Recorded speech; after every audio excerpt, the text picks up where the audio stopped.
Nah, tapi kan setiap orang tuh kan punya persepsi yang berbeda, Ustaz. Ya. Ada yang ya mungkin ada yang di jalur dia ada yang pro gitu kan. Ada yang di jalur dia tuh yang kontra gitu kan. Setiap hal tuh pasti ada. Kita selalu menemukan itu kan, pro dan kontra, pro dan kontra gitu. Dua sisi berlawanan. Dua sisi yang berlawanan. Betul. Itu udah jadi hal yang lumrah gitu kan. Nah, orang yang kontra nih terkadang juga kan ketika mereka punya pola pikir sendiri. Jadi ketika mereka sudah kontra, apa yang dikeluarkan itu bisa jadi mereka juga ikutan menolak gitu, Ustaz. Iya. Karena dia udah punya pola pikir sendiri. Berbeda. Kalau dipaksakan untuk misalkan ditarik gitu kan, agak susah juga gitu. Betul. Kan. Nah, itu dari sisi agama menyikapinya seperti apa sih, Ustaz? Ya kita nggak usah kaget. Jangankan untuk sebuah hal yang bersifat dunia, yang bersifat akhirat aja banyak yang diperintahkan puasa, nggak puasa. Iya dong, ini reality. Iya, This is real. Kan begitu? Hmm. Terus ada yang disuruh sholat malah meninggalkan sholat. Ada yang mau disuruh vaksin malah meninggalkan. Nah, maka kita sikapi kalau yang seperti ini sudah ada dari zaman dahulu. Kita sudah tidak aneh dan kita juga harus menghargai mereka. Biarkan itu menjadi urusan mereka, tetapi kita juga punya hukum adat. Jangan salahkan rakyat, jangan salahkan masyarakat, jangan salahkan tetangga ataupun kerabat ketika kita dijauhi karena kita tidak mau melakukan ini sebab akan membahayakan orang-orang di sekitar. Nah, tapi kalau dari agama sendiri, dari Islam sendiri, menyikapi vaksin tuh ada tata caranya nggak sih, Ustaz? Ya tentu ada. Artinya di dalam pemilihan vaksin itu sendiri kita harus mencari yang benar-benar halal. Kita harus mencari yang benar-benar diperbolehkan oleh agama. Dari bahan, dari cara mengolah, ataupun bagaimana cara untuk dimasukkan ke dalam tubuh. Yang saya tahu dan yang kita pahami, yang sudah menjadi rahasia umum, vaksin itu masuk ya melalui suntik. Menurut saya itu aman lah. Sama seperti imunisasi, kan begitu. Kalau imunisasi bisa kita terima, kenapa vaksin enggak? Kan kalau imunisasi sama dengan vaksin, ya berarti ada sesuatu yang bermanfaat untuk diri kita. Oke. Tapi kalau untuk tata cara detailnya tuh nggak dijelaskan gitu, Sate. Tata cara detail apa? Ya kayak cara menyuntikannya lah, cara. Enggak. Itu orang kesehatan menyesuaikan dari paham agama.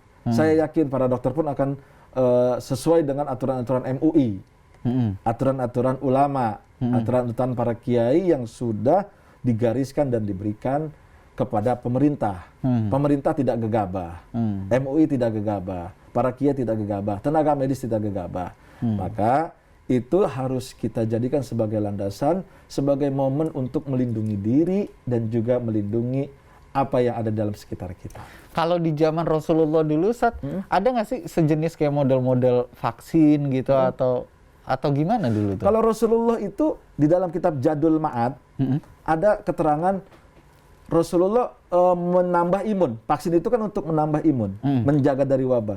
Itu adalah dengan makan habatus sauda. Oh, habatus. Makanya itu sunnah Rasul. Sunnah Rasul. Habatus sauda itu kalau nggak salah 70 penyakit ya. Dan menangkal dari virus-virus. Terus yang keduanya madu. Oke. Iya kan? Karena madu memiliki oksidan apa gitu namanya, untuk mendetoks tubuh kita, menolak racun-racun yang sudah ada. Begitu. Nah, terus juga ditambahkan Rasulullah ketika adanya wabah menambah imun itu dengan iman. Apa maksudnya? Selalu berzikir, berdoa.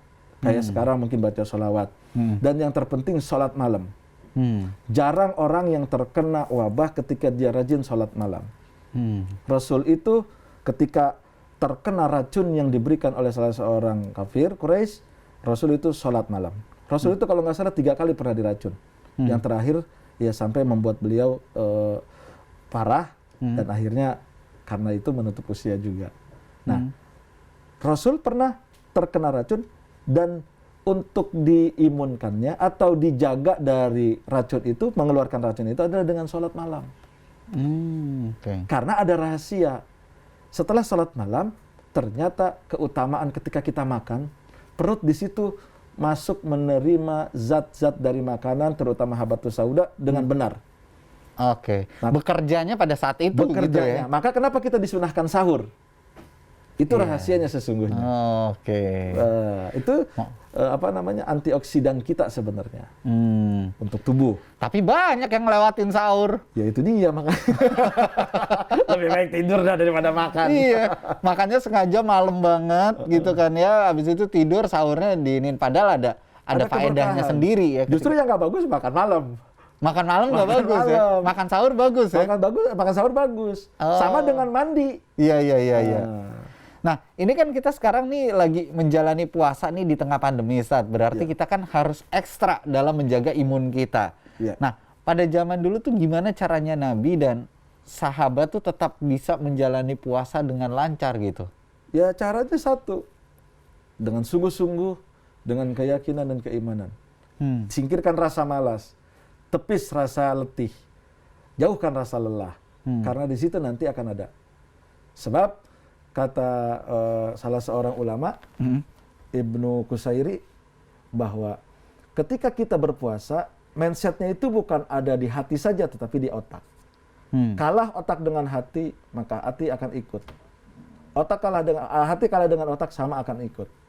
Maka banyak orang yang membatalkan puasa karena mindset, bukan karena tidak kuatnya tubuh, bukan karena perutnya yang sakit.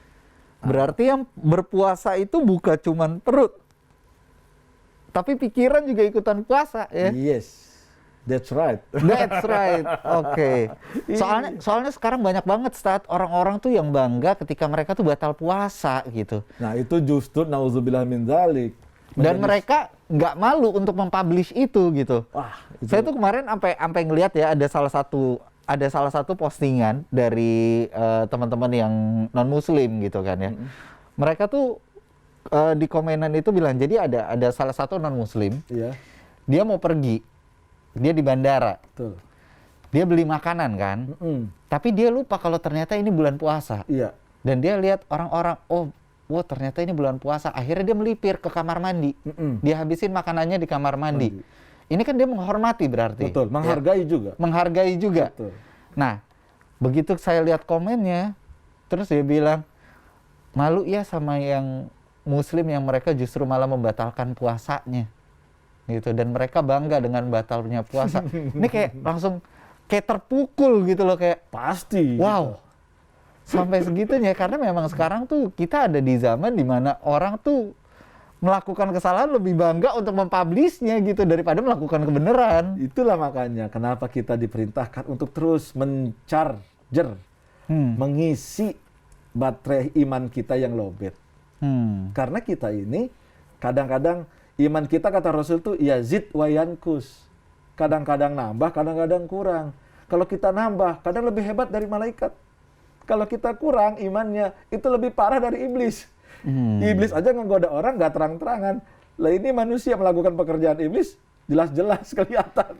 Tapi itu sering jadi inian juga, sering jadi alasan orang untuk, aduh iman gue lagi berkurang, gitu loh. Sebenarnya kan itu kan balik lagi ke mindset kan. Itu bukan imannya berkurang, justru hilang. Hilang. Iya dong. Kalau berkurang itu yang tadinya puasa dia sahur terus nggak sahur, itu berkurang. Yang tadinya puasa dia tidurnya cuman yang tidurnya 5 jam terus dikurangin 2 jam, itu namanya berkurang. Harusnya kan baca Quran puasa, dia sholat tepat waktu, terus sholatnya nggak tepat waktu, itu berkurang. Tapi kalau dia puasa ditinggalkan, itu bukan berkurang, hilang, bablas anginnya. Jadi jangan jadi alasan ya teman-teman di Insight bilang tiba-tiba, aduh lagi batal iman gue lagi berkurang. Itu bukan begitu pengertiannya. Iman berkurang yang tadinya 100% jadi 20. Ya kan? Jadi 20 hilangnya, bukan kurangnya. Oke. Kalau yang 100% terus imannya tinggal 20, menurut saya hilang. 50-50 aja tuh masih dikatakan ya parah, apalagi sampai 20%. Oke.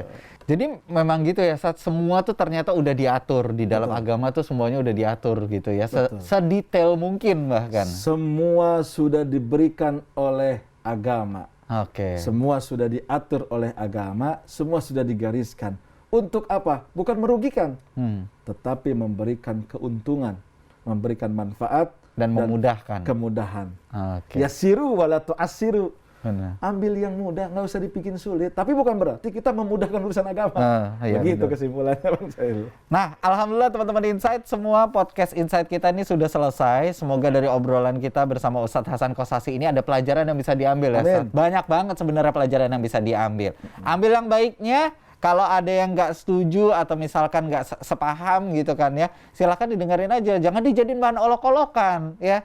Ingat, semuanya itu ada pro, ada kontra ya. Tinggal bagaimana kita bisa menyikapinya dengan baik. Itu yang paling penting.